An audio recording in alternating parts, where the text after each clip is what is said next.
माता की वंदे। आज हम सभी लोग जी हमने पहले यहाँ के असिस्टेंट कमिश्नर को हिंदू कहना गलत है, हमारा हिंदू होना गलत है।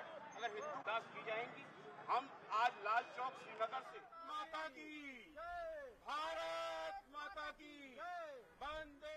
सबकी मानसिकता कुंठित नहीं हो सकती, ये हमारा तो ये भारत का हृदय है हमारा कश्मीर। हिंद भी हमारा, सिंध भी हमारा। जो पाकिस्तान आज कह रहा है ये हमारा देश है, वो भी हमारा ही था। आज हिंद और सिंध जो अलग हो चुका है, जो पाकिस्तान जो यहाँ पे आतंकवादी भेज रहे हैं, ये कतई हिंदुस्तान बर्दाश्त नहीं करेगा।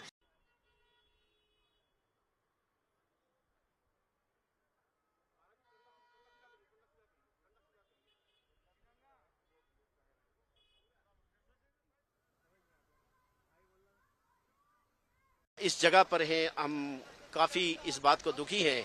और जब हम देखते हैं कि मीडिया उछाल रहा है कि यहाँ भाई हिंदू लोगों को मारा गया है, हिंदू लोगों को मारा गया है, उन्हें ये भी मैं बताना चाहता हूँ कि हमारा क्रिश्चियन भाई भी एक मारा गया है।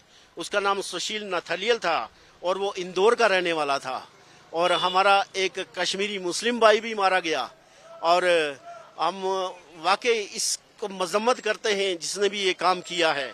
हम सचमुच हम कहते हैं कि उनको सजा मिलनी चाहिए और उनको सजा देने चाहिए और वो उनको जल्द लेकर आए।